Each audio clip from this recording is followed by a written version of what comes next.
అధ్యక్ష, గౌరవ సభ్యులు లేవనెత్తిన అంశాలని వారి ఆవేదనని గౌరవ సభ్యులు ప్రత్యేకంగా ముఖ్యంగా ప్రస్తావించింది డబ్బులు కనిపిస్తున్నాయి అకౌంట్స్లోకి వెళ్ళి, కానీ గ్రామ పంచాయతీలోకి వచ్చేటప్పటికి బ్లీచింగ్ పౌడర్ కొనడానికి కూడా డబ్బులు లేవు. ఇది సత్యం అధ్యక్ష. ఇది ఏమైపోయిందంటే కరిమింగిన వెలగపండులా అయిపోయింది. డబ్బులు కనిపిస్తున్నాయి, ట్రాన్సాక్షన్ కనిపిస్తున్నాయి అకౌంట్స్లో, కానీ నిధులు డ్రా చేయడానికి లేదు. దీని మీద ప్రత్యేకించి ఇది ఒక క్వశ్చన్ వల్ల కాదు అధ్యక్ష, దీని మీద గౌరవ సభ్యులందరికీ కూడా నేను తెలియజేసుకునేది, దీని మీద ప్రత్యేకించి ఒక 4-5 గంటల సెషన్ జరగాలి అధ్యక్ష. అలాగే ఎందుకంటే ఇది మీ అందరూ గౌరవ సభ్యులందరికీ కూడా విన్నవించుకున్నాం మన స్పీకర్ గారి ద్వారా. ఇది చాలా లోతుగా అధ్యయనం జరగాలి. దీని మీద ఖచ్చితంగా ఒక వైట్ పేపర్ కూడా తీసుకురావాలని మనస్ఫూర్తిగా కోరుకున్నాం. ఆ ప్రయత్నంలో ఉన్నాం గౌరవ సభ్యులందరూ తెలియజేస్తున్నాం అధ్యక్షుల ద్వారా.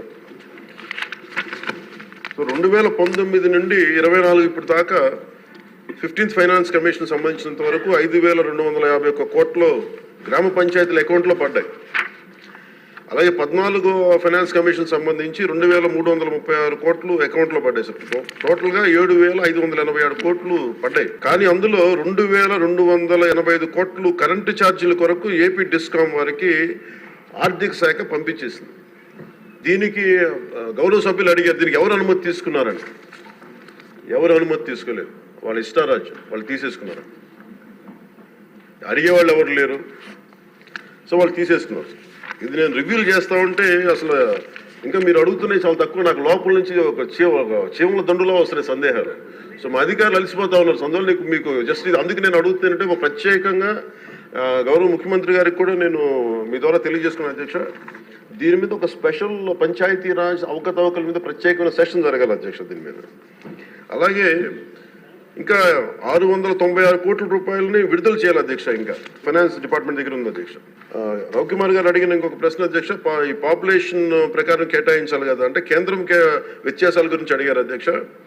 కేంద్రం కేటాయించిన నిధులు ప్రతి సంవత్సరానికి మారుతూ ఉంటాయి అధ్యక్ష. తదనుగుణంగా నిధుల కేటాయింపులు కూడా జరిగాయి. నిధులు విడుదల కాబట్టి అధ్యక్ష దీంట్లో ఇంకా సంతృప్తికరంగా ఉండకపోవచ్చు సమాధానం. Will take it into consideration sir, will give a detailed answer in forthcoming session sir. అలాగే మనకి పంచాయతీల నిధులు పర్ క్యాపిటా గ్రాంట్ కానీ, స్టాంప్ డ్యూటీ కానీ, సెనరై ఛార్జెస్ కానీ, వీటికి కూడా నిధులపై కూడా సమీక్షించి చాలా రావాల్సిన అధ్యక్ష పంచాయతీలకి దానికి ఎలా రావాలి, ఏం చేయాలి, విడుదల జరిగేటట్లు విల్ ఇనిషియేట్ ద యాక్షన్ అధ్యక్ష. అలాగే ముఖ్యంగా ఈ వాటర్ బాండ్ ఈ వ్యాధులన్నీ వస్తున్నాయి నీటి ద్వారా, దీనికి స్పెషల్ డ్రైవ్ కండక్ట్ చేస్తాం అధ్యక్ష. విల్ టేక్ ఇట్ ఫార్వర్డ్ అది. సో ముఖ్యంగా నిన్న గౌరవ సభ్యుల దృష్టికి తీసుకొస్తున్నాం అధ్యక్ష.